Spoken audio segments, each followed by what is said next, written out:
Radio Alise Plus programmu turpina ziņas bez robežām. Studijā Juris Saukāns.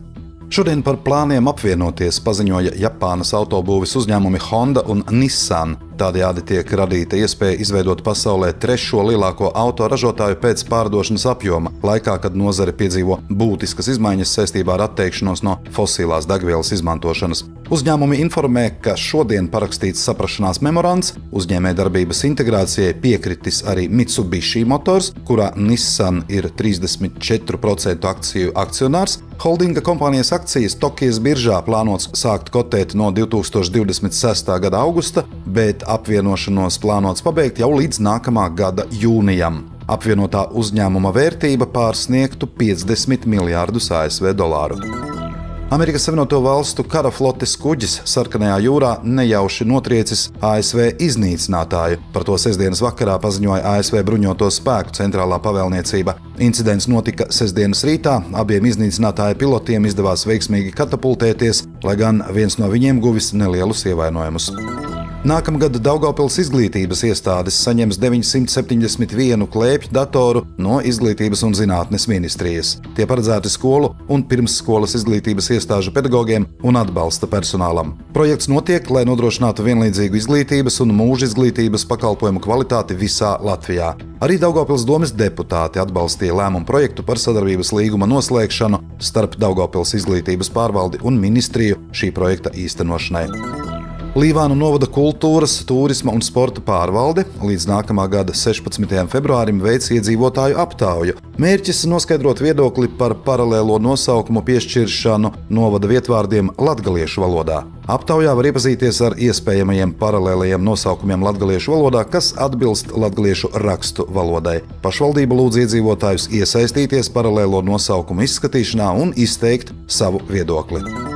Šodien līdz 9 vakarā Preiļu pils pagalmā norisinās ziemas saulgriežu tirgus. Savus izstrādājumus tajā piedāvā amatnieki un mājražotāji. Darbojas brīvdabas kafejnīca, pasākumā var apskatīt aitas, kazas un trušus, uzstājas folkgrupa Dzilna, tāpat notiks bluķa vilkšana ar Preiļu novada folkloras grupām.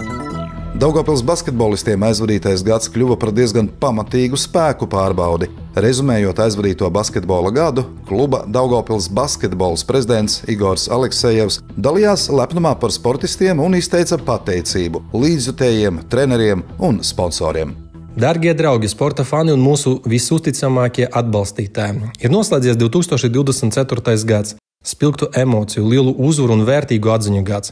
Mūsu komandām šis gads bija īsts spēka pārbaudījums, taču kopā ar jums, ar mūsu atbalstītājiem, mēs spējām pārvarēt visas grūtības un spērt soli uz priekšu. Mēs lepojamies ar to, ka mūsu sieviešu un vīriešu komanda darbojās laukumā, priecājamies par skaistām uzvarām, cīnījāmies līdz pēdējai sekundei katrā spēlē. Īpaši vēlamies atzīmēt jaunu spēlētāju paudzi, kas auguma parāda, ka mūsu basketbola nākotnē ir labās rokās. Un, protams, tas viss nebūtu iespējams bez mūsu treneru skaidra un profesionāla darba. No sirds pateicamies mūsu līdzjutējiem par jūsu mīlestību, ticību, skaļiem aplausiem. Katrs jūsu sauciens uz priekšu Daugavpils deva mums spēku. Paldies arī Daugavpils pašvaldībai un uzņēmējiem, kuri mums noticēja un sniedza ļoti nozīmīgu atbalstu. Lai nākamais 2025. gads nes daudz prieka, veselības, panākumu, laimes. Un mēs apsolam arī turpmāk priecēt jūs ar savu spēli, tiksimies pēc jaunām virsotnēm un cīnīsimies par katru bumbu. Informācija par Ziemassvētku dievkalpojumiem Daugavpils pilsētā publicēta pašvaldības portālā Daugavpils LV.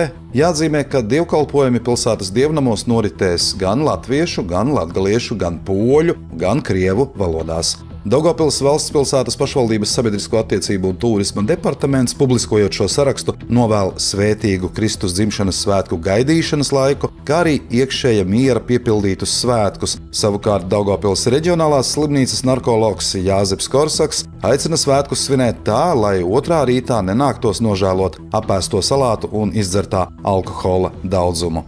Vislabākajiem novēlējumiem Ziemassvētkos pievienojamies arī mēs, Radio Alise Plus ziņu dienests. Studijā bija Juris Saukāns, par ziņu bez robežām saturu atbildīja Alise Plus. Projektu finansē Mediju atbalsta fonds no Latvijas valsts budžeta līdzekļiem.